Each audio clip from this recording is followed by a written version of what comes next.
Welcome to another CEO Wisdom podcast. We have Piotr Hołubowicz with us today. Peter is CEO and co-founder at SEEDiA.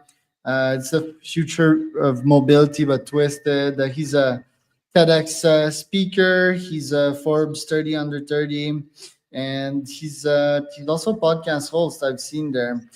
He exited his previous startup Shape.care in 2025.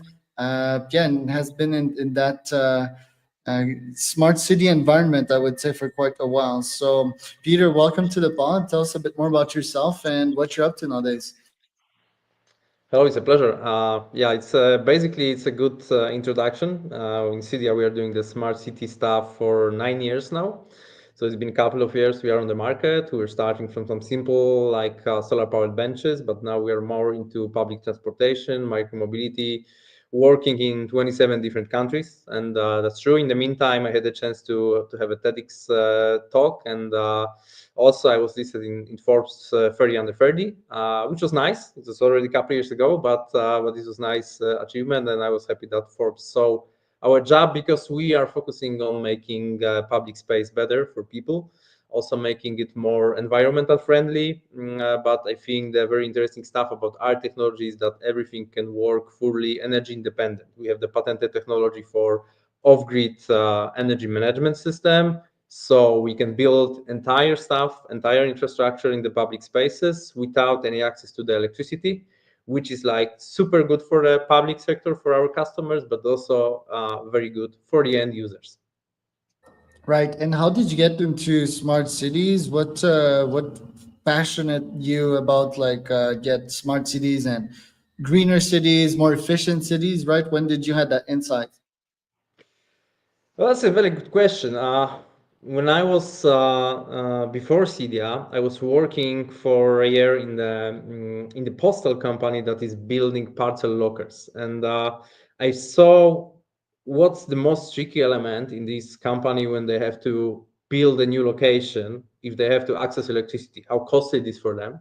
So I was just figuring out what we can do in the public space and how can we access electricity differently. And that was the idea, to start building something off grid. And also I was having some discussion with my friends who were saying that they were actually having good time in the park, but their phone ran out of the energy during this time. So we're like, okay, maybe we can try to build a bench with the energy but not connected to the grid, and only use the energy coming from the sun. That was the first prototype. And then in the process, we were just working with the municipalities, we were working with the public sector, and we saw how many challenges do they have, and what can we also add for these municipalities? What are the sectors that we can still upgrade using our technologies? And we are going deeper and deeper into the area, looking for the transportation issues, looking for the passenger experience issues, looking for the micromobility, which was entering the market like 5-6 years ago. And we already were working on the technology to charge them safely and also with use of the clean energy. Right. And what's challenging about running such a company? Well, very challenging element of our business is surely working with the municipalities itself, because that's the process that takes a lot of time, and you need to work directly with the customer, with the face-to-face meeting. So this is a bit of the challenging, and also our connection with the hardware part. So as you can see also in our website, we are building and designing all the products by ourselves. We do not have any hard facility, we do not have any hard factories, but we do assemble by ourselves. So we need to work with the cash flow very precisely, because municipalities, they tend to pay after the installation. So we need to secure the credit card, the credit possibilities, so that we can build the products and provide them to the end customers, which takes some time as well. So the cash flow is something we are playing around with all the time. But it's doable, especially that the governmental and municipal customers are the very good payers in the end. So for the banks, we are good partners because they are sure that we are going to get paid. Right. And you're fully dedicated to Poland right now, or I see other cities there, but is your main market mostly Poland? This year, no. Previously, until last year, the Poland was still the main market, but this year so far we have like 85% of the sales we do in the export, and the biggest market in this year is Greece, and the next markets for us is Hungary, it's Romania, very strong market, also Ireland, United Kingdom. These are the strong markets for us. We have the installation, but as I mentioned in the intro, we already have the installation in 27 different markets. Right. And is it challenging to just have this stuff made? For example, I do think it comes from China and then shipping it around the world. Isn't that a huge challenge? It is a bit of a challenge, especially in some remote markets. To give you an example, we are now shipping one of the benches to Chile, and the cost of the transportation is like 50% of the price of the product itself. So it is a challenge. So we are also working a lot in the logistics of the products, how to pack them properly. If we maybe potentially can add some batteries on the local market because they are very heavy element of the products, and we have to pay extra for the warranties and security for the batteries. So we are still trying to all the time to figure it out. What's the best way to deliver the product to the end customers? Either it should be plane, either we should deliver by the sea. It's also important element, but the very important element of our approach is that since we are doing the assembly in SEEDiA directly, we also have all the manuals and the process built to being able to make the assembly outside of our country. So if you have some customers and some good business partners who are interested in building our technology, providing it to the other markets in a big scale, we are discussing about assembling locally, because the most important element for us is the technology, electronics, and the software that is built into the product, which is our design. And we can always upload it and turn it on locally. It doesn't need to be done in Poland. So in the process, we are building the products to being able to make the assembly locally in other countries as well, to being able to cut off the logistics costs. Interesting. And you've been running that company for 10 years now. Has it gone the way you wanted to? What's the growth rate on a yearly basis? I would say we are having the stable growth for around 20 to 30% a year from the beginning of the company. Last year was a little bit slower, but it's still, we are bootstrapping the company from the beginning. We are using some external grants, but it's for the R&D. So far, we are not using any VC monies. And I would say we're expecting that the benches is going to be the product that will boost the market, and we're going to sell like thousands of them. But it's slower than we expected. But from the other hand, we didn't expect to have all the other products from the transportation sector, from the micromobility sector, which we build up in the meantime. And I would say we're not expecting to have that wide offer, answering so many different challenges that our customers have. So I would say this is a good part, that we are able to use our technology also to build other products from other sectors.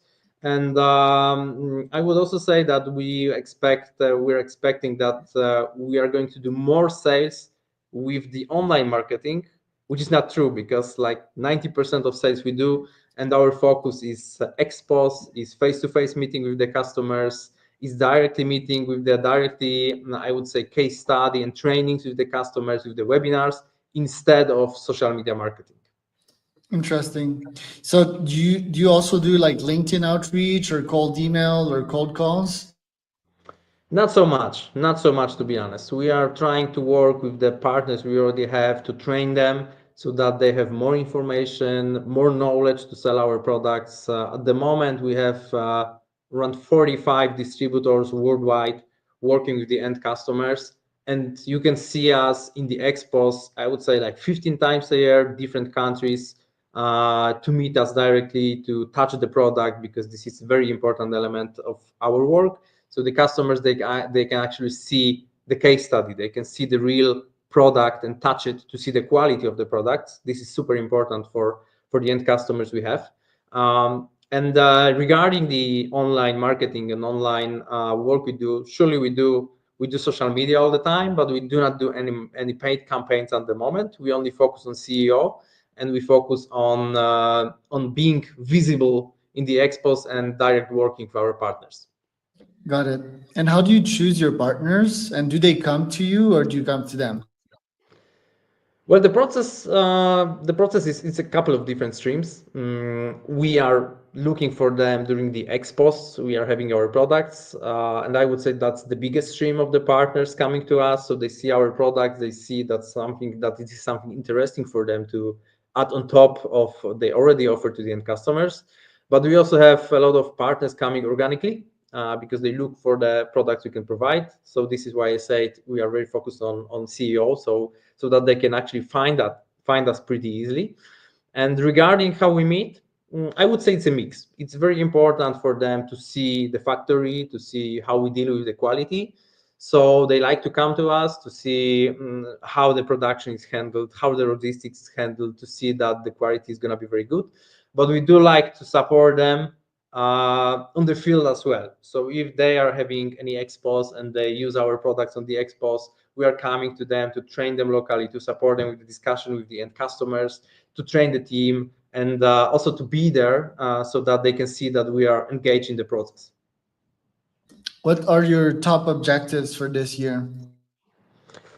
The top objectives is actually we are entering with the new business models, especially with the micromobility sector. So from this year, we are having mobile app for the end users that if you now buy the parking and charging station for the micromobility, you can also have the investment model, let's call it. So you can gather the payment from the end users for using the infrastructure. That's something very new for us. But we developed this because we've seen that there is a lot of customers, especially coming from real estate or Horeca sector or shopping malls, that they would like to earn some money on the infrastructure as they do on, for example, charging station for the cars. And they wanted to do the same with the charging and parking station for micromobility. So that was something that we were designing in the last year. And now we kick off with this new offer for the market. And our objective is to test it and to make at least like 50 installation with the paid modules, and we want to check how much, what's the ROI from the installation, and what's going to be the return of the investment. And that's something new, the new value we want to provide to the markets, not only the customers who want to provide the better quality of the infrastructure, but also the offer for the customers who want to buy as an investment. Got it. And is there any recurring model of yours? Because people pay for the hardware sort of, and that's it. Like, isn't there a way that you can, yeah, juice out more money, like in terms of service, or have an app or something? Like, have you thought of a MRR/subscription service? Yeah, all the products, they are actually connected to the cloud. So you can imagine that in every single product we deliver, there is the built-in SIM card. So they are connected to the online platform that we've built. So each customers, they have, for example, the bus shelter with the e-paper display and passenger information. They need to have the software for CMS to manage the content in the bus shelter visible on the screen. So that's one thing. So we provide the infrastructure element, but it's also connected with the software tool they have to buy to being able to manage the hardware elements and actually cut the cost for the operation. Because only if you have the access to the software, we can make the real automatization of the system. So that's the first thing. The second thing is that from last year, we are integrating our product, especially the charging station for micromobility, but also the bus shelters, with the city lights. The city lights, it's a poster you can put the advertisement on. So we are now working with out-of-home advertisement companies to provide this model, and we share the costs so that we can also generate the revenue from the advertisement in the public space. And good part about this model is that we can actually provide the infrastructure for the end customers, meaning the municipalities, out of cost. So they do not need to pay for the infrastructure, and we can provide it for free for them. But for us, it's good because we can also generate some extra revenue. And the last part, if this model of renting and paying for using our infrastructure will work, we also have 5% of revenue of each payment coming back to us. Interesting. And what's the maintenance on these things? And do they change the full hardware like every 5 to 10 years just to modernize it? We recommend to change the batteries inside of the products every 5-6 years because that's the lifetime of the batteries we are using. And every 10 to 12 years, we recommend changing the solar panels because they are running over a little bit of the efficiency. but they still work. We have some installations that are already 9-10 years old and they still work. The most common thing that needs to be done in the USB sockets, because of the cables, because of some outdoor conditions, they get a little bit more, I would say, used. So we recommend changing them every year so that the product is working. But all the other stuff inside of the products, as I mentioned, so we already have the products that are already outside for 8 years and they are still working pretty well. And which are the smartest cities in the world, and who just buy a ton of these products for you? Would that be like Riyadh, for example, or Dubai? Like, who are the most advanced right now, and who makes it easier or easiest for you to actually sell your products in there?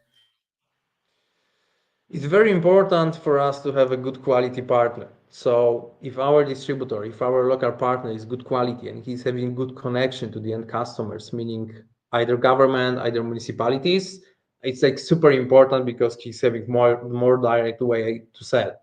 If we are having the distributors who are more into B2B, for example, it's much harder for them to get to the market and it takes more time. And from our experience, the best partners are the companies who are integrators of the technologies. So if the company is not only providing, let's say, furniture, but they also provide the other elements that need to be technologically integrated, that's the best type of partners for us. And the most advanced cities in the world, Riyadh, Dubai, where are you seeing that? They just buy a bunch of these things and they're so forward moving, right? Yes, like most cities, they would have a lot of bureaucracy. They wouldn't understand, which are these cities that are moving very fast. The much faster cities are actually the smaller one, where the mayor is having the direct decision making. These are the customers that are making the decision the fastest, because the big municipalities, they tend to make a lot of tests, which makes sense because you are not investing like couple or dozen of million euros for the infrastructure without testing it before.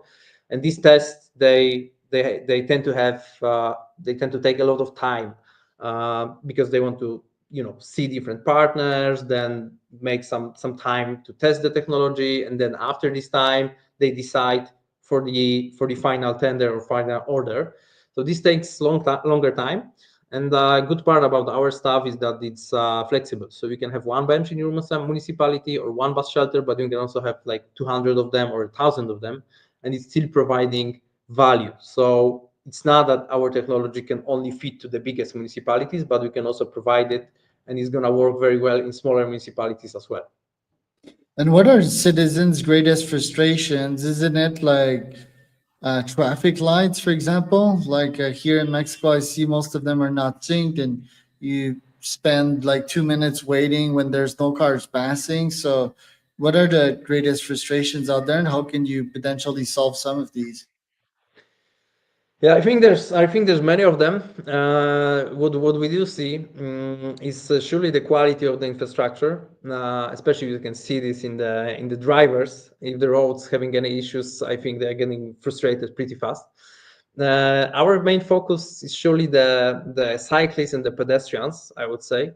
And we see that for the cyclists, it's super important to have a good quality of an infrastructure to make it safe, because there is a lot of data showing that if there's no good quality infrastructure for safe cycling, there is much less women and much less elder people using the bicycle. So then with the poor quality infrastructure, we actually design and we leave the cycling infrastructure only for the male. And if the quality of the infrastructure get better, it's mechanically disconnected from the road, you feel safer on the infrastructure, it's directly designed for the cyclists. You can see that the statistics are changing very heavily, and there is much more women cycling for the daily trips. So this is a very important element, I would say. And for the public transportation, what we focus on is a good quality of the information and also security we provide during your waiting in the bus stop, because the thing is that a lot of old bus stops, they only provide the shelter from the rain, which is always super important. But if you want to reach to the real-time information, if you want to have the good quality lighting system to feel safe inside of it, it's not so common. So in our solution, if you provide with the bus shelter with the e-ink display and the adaptive lighting system powered from the sun, you have all the services you need in one place. And this is super important for people to know what they can see in the city, what's the arrival time of the bus, what's the weather conditions, and you can provide all of this information inside of the bus shelter as one of the elements of your experience. And the city of the future, you mentioned transport quite a lot and multiple robotics slash self-driving car. See you on this podcast. And do you picture a city as having their own fleet of robotic cars in the future? Do you feel that this should be the norm in most city for safety? The tricky element about self-driving cars in the public space is not only about the cars, actually. So it's very hard to design the city or the city infrastructure to being able to have the autonomous car driving there in a safe way, because it's very hard to design these car systems to see all the different type of the road infrastructure and interpret it in a good way. So we see, and I believe that it's much bigger opportunity in a self-driving buses, in a self-driving cargo vehicles, because they tend to have more repetitive routes every single day, and they also have bigger impacts for the municipalities, because if you move all these people who are in the car into the buses, it's gonna be very impactful for the traffics, it's gonna be very impactful for the road safety. So that's what we believe in. As SEEDiA, we mostly focus on what we can do around it. So how we can we provide the better experience in the time you're waiting for the bus, how we can measure the number of the passengers in the bus stops, how we can provide this information to the public services so they can use it to plan the arrival time much better.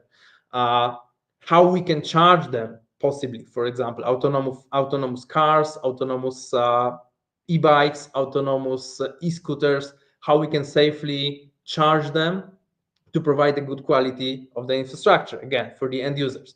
So I would say this is more or less our focus, and empowering the micromobility. What we can provide and what we are working on to provide is not only providing infrastructure for parking and charging, but also the fleet. So we can provide with entire solution for the rental system for the public systems. Got it.